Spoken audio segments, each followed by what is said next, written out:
If I Ran the Circus by Dr. Seuss. You've been reading a lot of Dr. Seuss this week. If I Ran the Circus. This book is for my dad, Big Ted of Springfield, the finest man I'll ever know. Isn't that nice? Some people. In all the whole town, the most wonderful spot is behind Sneelock's store in the big vacant lot. It's just the right spot for my wonderful plans, said young Morris McGurk, if I clean up the cans. Here's Morris McGurk, and here's the vacant lot behind Sneelock's store. Now a fellow like me, said young Morris McGurk, could get rid of this junk with a half-hour's work. I could yank up those weeds and chop down the dead tree and haul off those old cars. There are just 2 or 3, and then the whole place would be ready, you see. Do you think he can do all of this in half an hour? I don't think so. Would be ready, you see, all ready to put up the tents for my circus. I think I will call it the Circus McGurkus. Oh, what's wrong? You don't like Circus McGurkus. This is Circus McGurkus. The Circus McGurkus, the world's greatest show on the face of the earth or wherever you go. Circus McGurkus. Tonight, grand opening. The Circus McGurkus, the cream of the cream. The Circus McGurkus, the circus supreme. The Circus McGurkus, colossal. Oh, I don't know. No. This is a library book. Be careful. Don't rip the pages. The circus, stupendous, astounding, fantastic, terrific, tremendous. I'll bring in my acrobats, jugglers, and clowns from 1,033 faraway towns to the place that you'll see him in, ladies and gents, right behind Sneelock's store in the great McGurk tents. And I don't suppose old Mr. Sneelock will mind when he suddenly has a big circus behind. After all, Mr. Sneelock is one of my friends. He might even help out doing small odds and ends. Doing little odd jobs he could be of some aid, such as selling balloons and the pink lemonade. I think 500 gallons will be about right, and then I'll be ready for opening night. Look at that. Mr. Sneelock selling 500 gallons of pink lemonade. Look at that. What an opening night, what a night, what a sight. I'll hoist up the curtains, the crowds will crowd in, and my Circus McGurkus will promptly begin. What the welcoming toot on my welcoming horn by my horn-tooting apes from the jungles of Jawn, where the very best horn-tooting apes are all born, because the very fresh air there is fine for their lungs, and some of those fellows have 2 or 3 tongues. Yes. Look at that. Look at the seal over here. This way, step right in. This way, ladies and gents. My sideshow starts here in the first of my tents. When you see what goes on, you'll say no other circus is half the great circus, the Circus McGurkus is. Here on stage 1 from the ocean of Ulf is a sight most amazing, a walrus named Rolf, who can stand on 1 whisker. This wonderful Rolf on the top of 5 balls, 2 for tennis, 3 golf. It's a marvelous trick if I say so myself. Let's turn this page. Look at that. And on stage number 2, there is something quite new. From a country called From comes this drum-tummied Snum, who can drum any tune that you might care to hum. Doesn't hurt him a bit, 'cause his drum-tummy's numb. Here's a Snum, a drum-tummied Snum. And you'll now meet the Foon, the remarkable Foon, who eats sizzling hot pebbles that fall off the moon. And the reason he likes them red hot, it appears, is he greatly enjoys blowing smoke from his ears. Of course, pebbles like this are quite hard to collect, but Sneelock will manage. Somehow, I expect. Oh. After all, Mr. Sneelock is one of my friends, and I'm sure he'll help out doing small odds and ends. Here's Mr. Sneelock bringing all the pebbles. And on stage number 4, see the Willy Waloo, who can throw his long tail as a sort of lasso. With a flip of the hip, with a tail of this kind, he can capture whoever is standing behind. He can capture old Sneelock, I'm sure he won't mind. Here's his lasso, capturing Mr. Sneelock. Gosh, Mr. Sneelock is doing a lot of things in this circus, isn't he? More than a few odds and ends. And now here is a hoodwink who winks in his wink hood. Without a good wink hood, a hoodwink can't wink good. And folks, let me tell you, there's only one circus with wink-hooded hoodwinks, the Circus McGurkus. Look, here's a hoodwink in a wink hood. The show of all shows, there is no other showman who shows you a show with the blindfolded bowman. The blindfolded bowman from Brigger Barut, the world's sharpest sharpshooter. Look at him shoot through the holes in 4 donuts to hairs on a worm and the knees of 3 birds without making them squirm, and then on through a crab apple up on the head of Sneelock, who likes to help out, as I've said. Here's Mr. Sneelock. Oh my gosh, the crab apple on his head. And now come to the spot where the spotlight is hot, and you'll see in the spotlight a juggling Jot who can juggle some stuff you might think he could not, such as 22 question marks, which is a lot, and 24 commas, and also 1 dot. That's the kind of a Circus McGurkus I've got. Look at him juggling the question marks and commas and a dot. The juggling Jot. Here's the elephant. But that's just my sideshow. Oh, a start, a beginning. This way to the big tent, you'll find your head spinning. Why, ladies and gentlemen, youngsters and oldsters, your heads will quite likely spin right off your shoulders. So hurry, step lightly, quick, ladies and gents, and get into your seats in my tent of all tents.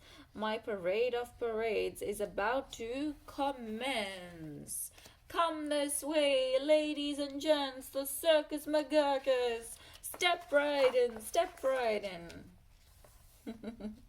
You'll see Drum Major Sneelock fling-flying his baton, and my organ McGurkus come on, with its hot steaming pipes of gold brass-plated tin, snorting all snorts in a bumbling din. That is super stupendous, stupendous, stupendous. And when I play Dixie, please join in the chorus. Dixie. It's a bit dated. Then a fluff-muffled truffle will ride on a huffle, and next in the line a fine flummox will shuffle. A flummox will carry a lurch in a pail, and a flibble will carry the flummox's tail. While on top of the flummox 3 harp-twanging snop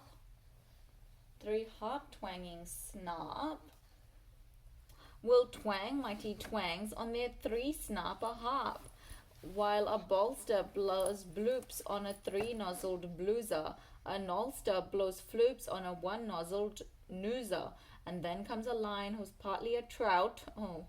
Then more stuff for 45 minutes about. Okay, you're trying to slide off your chair. I'm going to put you back on. Oh, there we go. Somebody slid right off. There we go. Let's sit down properly, please. Next page. Oh my gosh, look at that. What is this happening here is, let's put this back here. And then behind them, then while everyone stares, come I to and fro marchers who march in 5 layers. The fro's march on 2s and the 2s march on fro's. Don't know how they do it, but that's how it goes. Very exciting. And now comes an act of enormous enormance. No former performers perform this performance. This stunt is too grippingly, slippingly frightening. Down from the top of my tent like greased lightning, through pots full of lots of big stickle bush trees, slides a man, what a man, on his roller skis. And he'll never steer without fear, and you'll know at a glance that it's Sneelock, the man who takes chance after chance, and he won't even rip a small hole in his pants. There he goes, skiing through the cacti. And now here in this cage is a beast most ferocious, who's known far and wide as the spotted atrocious, who growls, howls, and yells the most blood-curdling sounds, and each tooth in his mouth weighs at least 60 pounds, and he chews up and eats with the greatest of ease things like carpets on sidewalks and people and trees. But the great Colonel Sneelock is just the right kind of a man who can tame him. I'm sure he won't mind. Sneelock doing this again. All right, somebody's sliding off, and we have quite a few pages left. Should we take a break? Let's take a break. Then I let Sneelock off for a few minutes' rest, while high over your heads you will see the best of the world's finest, fanciest, breezy trapezing. My Zoom-a-Zoop troop from West Upper Bendizing, who never quite know while they zoop and they zoom, whether which will catch what one, or who will catch whom, or if who will catch which by the what and just where, or just when and just how, in which part of the air. Ay, what a circus, my circus McGurkus. My workers love work. They say, work us, please work us. We'll work and we'll work up so many surprises. You'll never see half if you had 40 eyeses. 40 eyeses, imagine that. Look at that. And now, again, Sneelock, brave Sneelock is back, risking life on my patented life-risking track. While the speedsters I call my colliding collusions race around in swift cars called abrasion contusions, and Sneelock just lies there not one bit excited.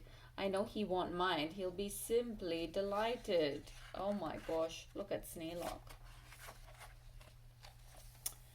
And here in a contest of brute strength and muscle, Kid Sneelock, my champ of all champs, will now tussle and wrestle a beast called the Grizzly Ghastly, and slap him around, and then he'll slam him down fastly and pin both his shoulders tight flat to the mat. Kid Sneelock will love it. I'm sure about that. Gosh, Mr. Sneelock is doing quite a lot of different things, isn't he? And while that goes on there, look at this go on here. Have you heard of my herd of through horns jumping deer? Every deer jumps through horns of another pell-mell, while his horns are jumped through at the same time as well, by a deer whose horns also are being jumped through, by another who's having his horns jumped through too, which I'm sure trainer Sneelock can train them to do. Okay, Sneelock is doing this as well. Then the whole tent will ring with hoorays and wild shouts while I wheel in my whales and they turn on their spouts. First my whale number one, with an aim that aims true, spouts up spout that spouts Sneelock to whale number two. And then whale number two spouts his spout like a gun, and that spout spouts old Sneelock right back to whale one. And then forwards and backwards on spout after spout, my great spout rider Sneelock gets spouted about, just as long as the water they're spouting holds out. Oh my gosh, look, Sneelock is going to whale number one, to whale number two, to whale number one, to whale number two. Oh my gosh. Then my tournament knights, noble apes without fears, Sir Hector, Sir Vector, Sir Bops, and Sir Beers, Sir Hawkins, Sir Dawkins, Sir Jawks, and Sir Jeers, clatter into the tent, and while everyone cheers, stage a roustabout joust with their boxing glove spears. Yeah, look at these boxing glove spears. And while all this wild ruckusing goes on below, at the top of the tent, look, the star of my show Great daredevil Sneelock, the world's bravest type, he comes pulled through the air by 3 Subrian snipe on a dingus contraption attached to his pipe. And while people below are all turning chalk white and all biting their fingernails off in their fright, great Sneelock soars up to a terrible height. Look, this is the dingus contraption pulled by 3 Subrian snipe. Then he shakes himself loose, he starts down in a dive, such as no man on earth could come out off alive. But he smiles as he falls, and no fear does he feel. His nerves are like iron, his muscles like steel, and he plunges down, down, with his hair still combed neat, 4,692 feet. Then he'll land in a fishbowl. He'll manage just fine. Don't ask how he'll manage. That's his job, not mine. Here's Mr. Sneelock landing in this fishbowl. Why, he'll be a hero. Of course he won't mind when he finds out that he has a big circus behind. So this little boy is going to tell Mr. Sneelock now about all his plans for a circus, and Mr. Sneelock will be doing some odd odds and ends. Yeah? How was that? Did you like this book, If I Ran the Circus? Are you going to run a circus one day? What are you going to do?